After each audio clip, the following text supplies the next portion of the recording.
Monster Hunter World is not a game I ever expected myself to get into. There's nothing wrong with it at first glance, but gamers should already know how deep the game mechanics can get. Now that can be a turnoff for some, but for others there's a goldmine of strategy and complexity that isn't usually my style of gameplay. Regardless, I decided to give Monster Hunter World a shot. Was it too much to get into, or does Monster Hunter World manage to contain my attention?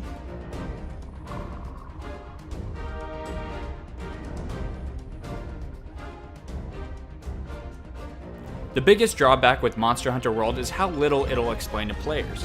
It's not like Final Fantasy 15 with its idea of for fans and first timers. This is for fans first and foremost, and that's not at all a bad thing.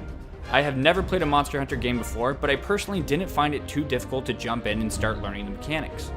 Because of this, it took me a minute to practice with each weapon and understand what playstyle worked best for me. Although it doesn't necessarily hold your hand, it doesn't throw too much at you at any given time. Most missions are straightforward with their objectives, and the monsters you meet are rolled out at a pretty even pace.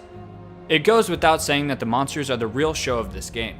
Every monster that I ran into felt like it had a purpose on each of the maps that I was thrown in. A few hold their own territory, and those who wander around aren't treated too kindly. It always felt like a living, breathing world, especially when I was busy hunting a pokie-pokie, only to have it ambushed by a great jaguar or an Anjanath. It creates an actual food pyramid of sorts and allows nature to unfold naturally.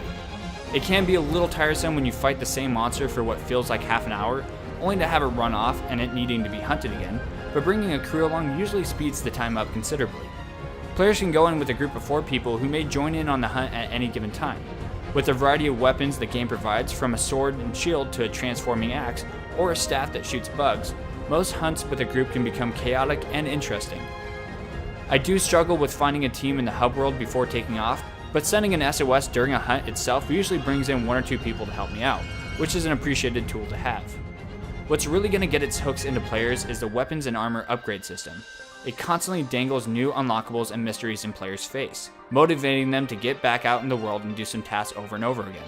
I went to fight the same pokie-pokie 3 times in a row just to get a weapon upgrade and a new outfit for my palico.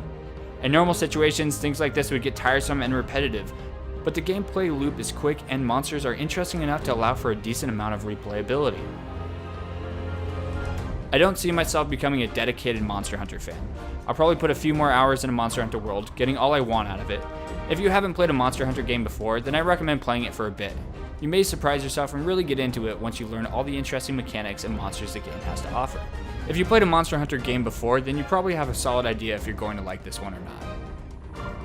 We post new game reviews weekly, and check out the rest of our channel for more videos and opinions on Monster Hunter World.